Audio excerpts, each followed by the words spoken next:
Pada mulanya FKPG itu dibentuk tahun 2008. Dibentuknya FKPG, Forum Komunitas Pengrajin Gula ini adalah untuk mengurangi permasalahan-permasalahan ketimpangan-ketimpangan yang terjadi di petani gula kelapa.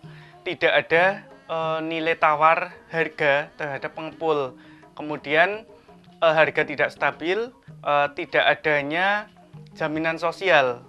Jadi di saat mereka mengalami musibah itu tidak ada dana sosial untuk mereka.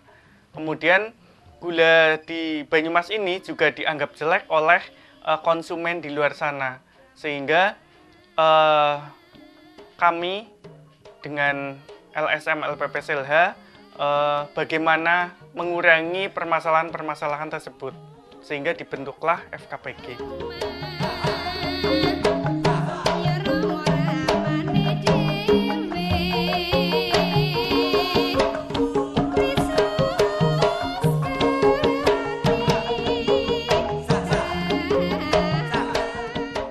Tidak jauh berbeda dengan terbentuknya FKPG, Koperasi Nirasatya juga terbentuk daripada komunitas-komunitas pengrajin gula tadi, yang petani gula itu memang mempunyai permasalahan yang kompleks. Dan kenapa dibentuk Koperasi Nirasatya? Karena memang agar wadahnya itu lebih luas, lebih terbuka. Yang tadinya FKPG itu hanya meliputi beberapa desa. Nah, di dalam koperasi ini kita akan bisa lebih luas cakupannya di wilayah Kabupaten Banyumas. Saat ini sudah mencapai 1043 petani gula kelapa yang menjadi anggota Koperasi Nirasatya. Untuk cakupan wilayah Koperasi Nirasatya itu ada di 5 kecamatan, Kecamatan Gumelar, Kecamatan Cilongok, Kecamatan Somagede, Kecamatan Sumpyuh, dan juga Kecamatan Karanglewas.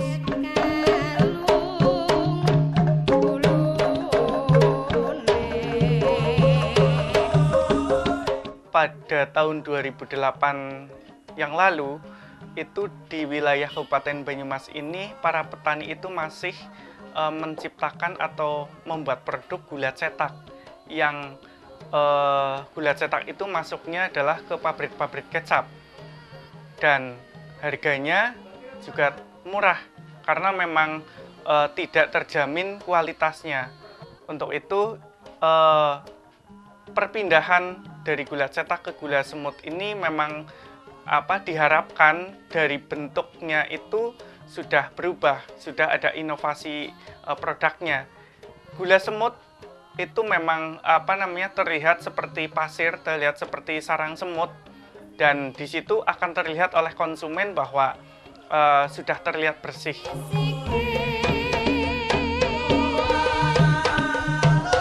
Dan kenapa Koperasi Nirasatya menciptakan produk gula semut?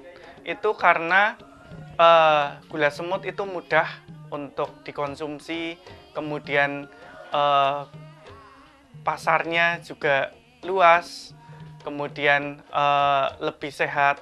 Jadi untuk gula semut organik sendiri masih berkisar di tingkat petani itu Rp12.000. Itu gula semut organik. Dan untuk gula cetaknya kalau di pasaran petani gula itu Rp6.500.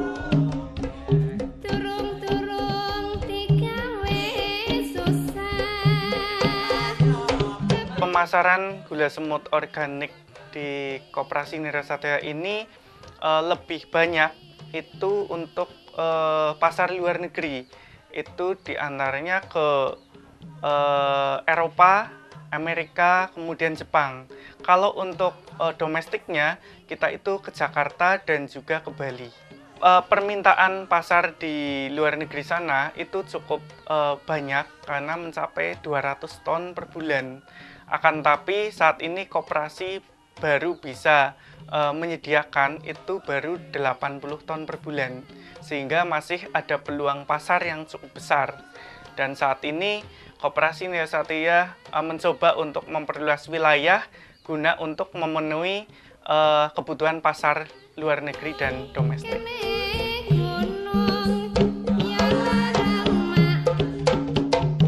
Peralatan yang dibutuhkan nomor satu yang paling mendasar adalah tungku hemat energi, karena memang tungku hemat energi ini akan mempengaruhi terhadap kelestarian lingkungan, karena memang pengeluaran terbesar dalam produksi gula adalah kayu bakar. Kita memang mendesain khusus untuk para petani penderes, khususnya petani penderes pengrajin gula kristal dampingan Koperasi Nira Satria. Di situ yang tadinya banyak mengeluh kayu bakarnya boros, gulanya kotor, dan juga banyak yang tidak bisa dijual oleh koperasi. Di situ akhirnya kita menginisiasi tungku hemat energi, yang mana pertama adalah hemat kayu bakarnya, yang kedua juga menghasilkan gula yang bagus, terus yang ketiga adalah di situ juga sehat.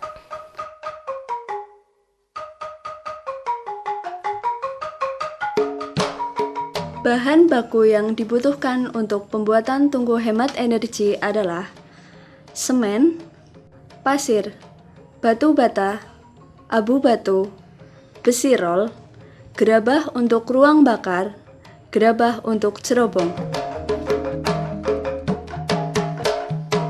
Sebelum membuat tungku, kita harus tahu di mana posisi tungku akan dibuat, agar tidak berubah atau dipindah lagi.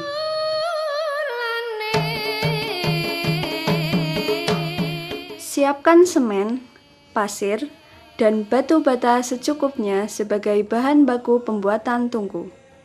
Campur semen dengan pasir dengan perbandingan 2:1. Ukur diameter tungku berbentuk lingkaran. Ukurannya disesuaikan dengan besarnya wajan yang biasa dipakai masak gula. Rata-rata diameter fondasi adalah sekitar 90 cm.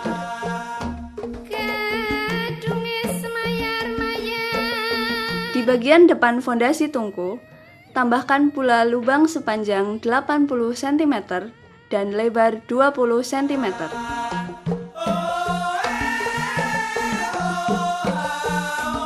Kedalaman fondasi biasanya 15 cm sampai 20 cm dari permukaan tanah. Setelah fondasi digali, mulailah memasang bata mengikuti bentuk lingkaran dengan ketinggian yang telah ditentukan. Fondasi berfungsi untuk 1. Menghindari pengikisan tanah. 2. Agar memperkuat tungku. 3. Sebagai dasar dari lubang angin sekunder. Fondasi ini akan digunakan sebagai lubang angin sekunder.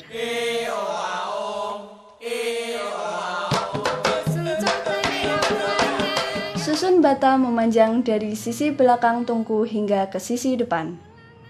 Lubang angin ini berfungsi memberikan tekanan tambahan oksigen pada api, sehingga api jadi lebih cepat menyala dan lebih kuat tekanannya.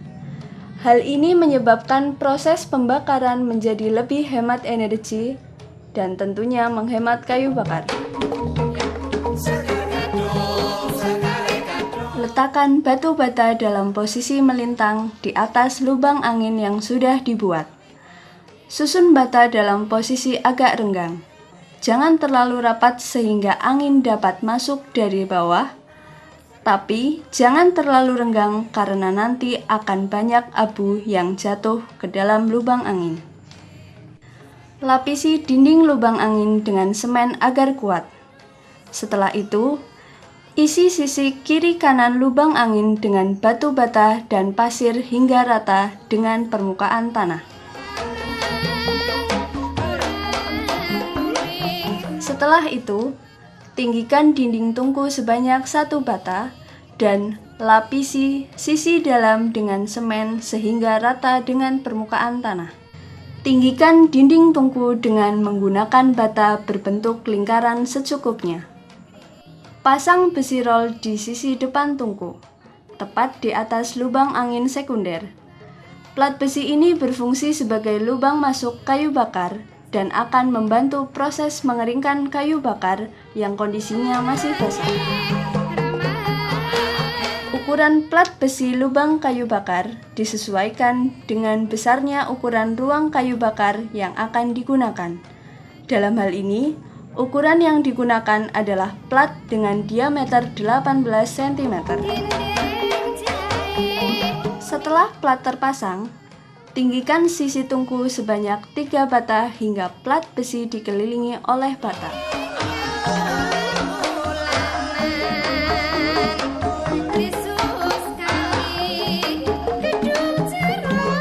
Fondasi ini berfungsi untuk menahan beban dari gerabah kubah bakar.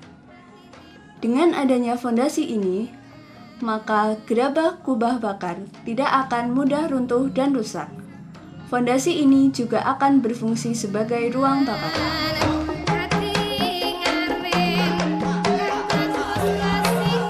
Buat campuran semen dan abu untuk melapisi sisi dalam ruang bakar.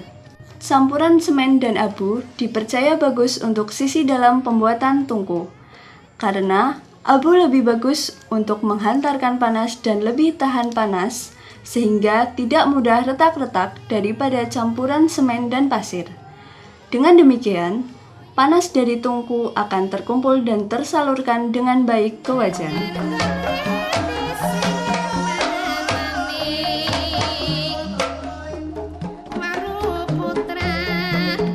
Setelah fondasi terpasang dengan baik, tempatkanlah gerabah di atas fondasi dengan posisi terbalik, menutup kubah ruang bakar tepat di tengah-tengah tungku. Ruang ini didesain berbentuk kubah dengan lubang di tengah agar semua panas dari pembakaran kayu bisa berkumpul di satu titik, yaitu di tengah-tengah wajan, sehingga panas yang dihasilkan akan maksimal dan tidak ada panas yang terbuang. Hal ini menyebabkan tungku ini menjadi hemat kayu bakar.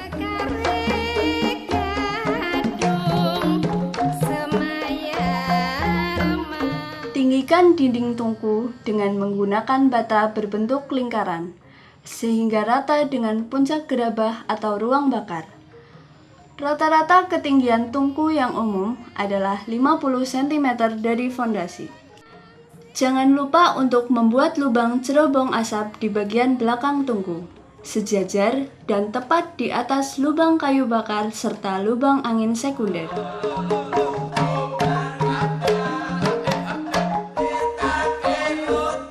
Lubang ini akan menjadi tempat keluarnya asap dari tungku dan dialirkan keluar dapur. Dengan demikian, asap tidak akan masuk ke dapur sehingga dapur akan menjadi bersih dan sehat.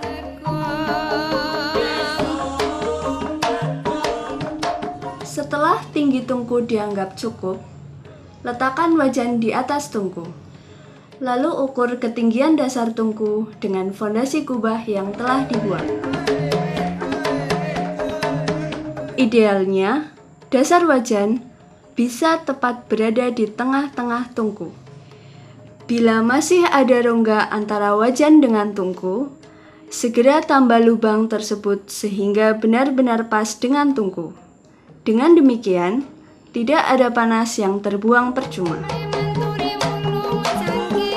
Setelah beres, buatlah landasan atau fondasi untuk cerobong asap yang terdiri dari susunan bata dan semen tepat di belakang tungku, sejajar dengan lubang tempat memasukkan kayu bakar, dengan ketebalan sekitar 3 bata agar cukup kuat menahan beban. Susun bata dengan menggunakan semen hingga tingginya sejajar dengan tungku, tepat di bawah lubang untuk cerobong yang telah dibuat sebelumnya. Setelah sejajar dengan dinding tungku, buat landasan cerobong dengan kemiringan sekitar 45 derajat. Jangan lupa melubangi dinding dapur agar cerobong dapat menembus dapur sehingga asap sisa pembakaran tidak lagi masuk ke dapur. Setelah landasan atau fondasi terpasang, pasang cerobong yang terbuat dari gerabah yang telah disiapkan sebelumnya di atas fondasi tersebut. Lalu, perkuat dengan bata dan semen di ujung tungku agar tidak mudah lepas. Nantinya, panas dari cerobong itu dapat dimanfaatkan untuk mengeringkan kayu bakar.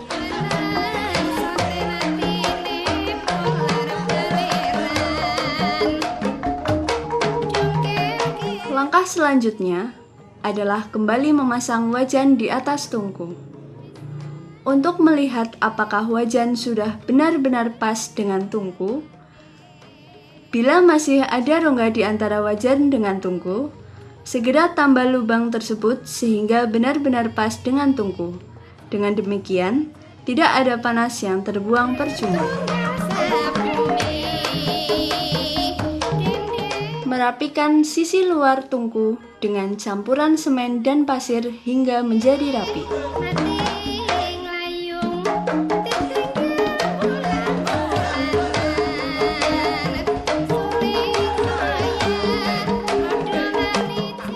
Masukkan campuran semen dan abu batu sehingga berbentuk cekung dengan tetap memperhatikan jarak antara lubang keluarnya api dengan pantat wajan. Bila jaraknya terlalu dekat, maka panas tidak akan maksimal karena tidak ada ruang udara untuk api. Sementara itu, apabila jarak terlalu jauh, maka panas api tidak akan maksimal dan terbuang percuma. Untuk menunjang dapur sehat, lantai di sekitar tungku perlu disemen agar tetap bersih dari kotoran. Tungku yang sudah selesai perlu dibiarkan dulu sampai semen mengering. Setelah kering, tungku jangan langsung digunakan untuk memasak, karena meski bagian luar sudah kering, namun bagian dalamnya belum kering. Nyalakan tungku dengan menggunakan kayu bakar sedikit demi sedikit, agar bagian dalam tungku menjadi kering secara merata dan tungku akan menjadi kuat. Tungku dapat digunakan untuk memasak gula setelah seminggu. Bila bagian luar dinding tungku sudah hangat, berarti tungku sudah bisa digunakan untuk memasak gula. Hemat energinya itu sekitar 30-50%. Yang kedua, di situ itu hemat cara masaknya mungkin kalau yang pakai tungku biasa itu sampai 4-5 jam, tapi karena mereka sudah beralih ke tungku hemat energi itu bisa mencapai cuma 2-3 jam. Terus di situ juga karena hemat energinya, karena hemat kayu bakarnya akhirnya berimbas pada kelestarian hutan. Lebih sehat, untuk lebih sehatnya karena memang tungku itu sudah ada cerobongnya kayak yang di samping saya ini, sehingga asap yang keluar dari tungku itu tidak langsung di dapurnya petani tapi keluar. Dan untuk gula semut organik ini dibagi dua macam, yaitu grade A dan grade B. Kalau untuk grade A-nya adalah warna cerah, kemudian butiran merata, yaitu dengan mass 18. Akan tapi kalau grade B itu warna agak gelap, kemudian butirannya tidak merata, biasanya tercampur dengan mass 14 atau mass 16-an. Permasalahan di petani itu adalah kurang disiplin ya untuk bekerja, untuk menderesnya, kemudian untuk memproduksinya itu kurang kedisiplinan, dan juga masih banyak yang kurang tahu tentang bagaimana mengelola produk mereka itu sendiri. Jadi yang perlu diperhatikan adalah di saat memanjat itu harus disiplin waktu. Yang kalau pagi itu tetap misalnya naik jam 6, manjat jam 6, nah itu harus tetap jam 6, tidak boleh melebihi dari jam itu. Dan kalau sore mereka itu manjat itu jam 3, otomatis mereka juga di hari berikutnya juga harus jam 3.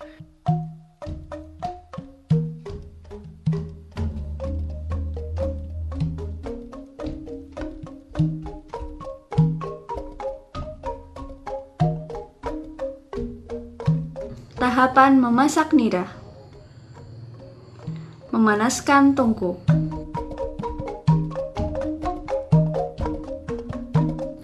Menyaring nira menggunakan saringan mes 100 ke dalam wajan yang telah dipanaskan.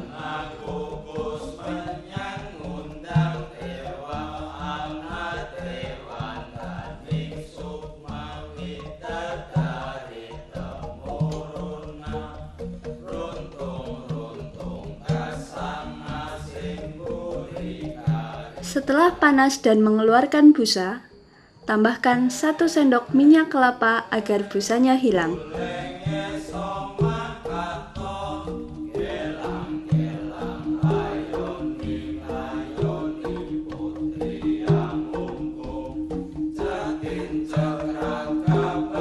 Setelah mendidih, aduk nira dengan menggunakan pengaduk secara merata dan mengental.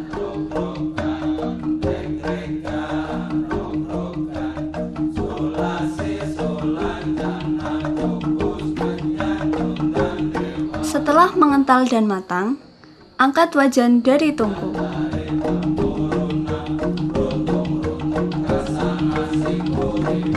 Aduk gula selama kurang lebih 10 menit, sehingga kekentalan nira merata hingga ke semua sisi wajan dan mengering.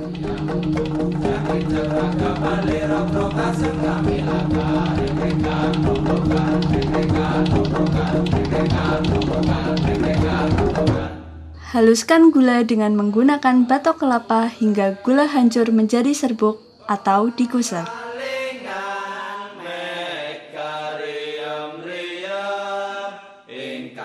Gula yang sudah digusar lalu disaring dengan menggunakan ayakan.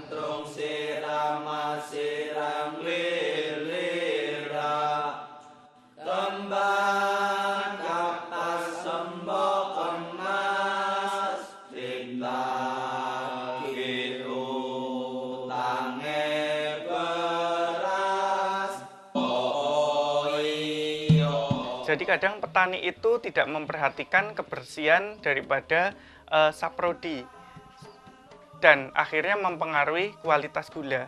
Untuk menciptakan gula grade A, pengaruh yang ada di saprodi itu memang harus benar-benar dijaga dalam arti kebersihannya. Misalnya setelah dipakai harus segera dicuci, kemudian harus ditiriskan seperti itu. Jadi tidak ada sisa-sisa nira yang ada di alat-alat itu yang menumbuhkan bakteri di dalamnya. Lah biyen lagi inyong gawe gula cetak. Aduh rekasane banget. Arep nyangoni bocah sekolah SMP bae banget rekasane. Sangu 5.000 adol gula sekilo paling luwih 1.000. Lah duit 1.000 nggo tuku uyah tok. Lah liya-liyane ra keduman. Gula cetak regane murah banget. Gula cetak 6.000, gula semut misale 12.000 apa 12.5 apa ya 11.5. Kan kaceke adoh banget. Sawise inyong maune gawe gula cetak, sawise sasat terus gawe gula semut ki ya sangat banyak perbedaannya, Mas. Ya terutama nang perekonomian kita keluarga itu ya sangat membantu lah, karena dibandingkan harga itu kan ya cukup lumayan dhuwur ya sih. Nek siki alhamdulillah berkat kerjasamane wong pada gawe gula semut, kelompok, koperasi, LPP, inyong kuwi rasa marem terus orang ilang-ilang na rezeki sekang Gusti Allah ya alhamdulillah inyong ke arep ngapa be ora kebingungan.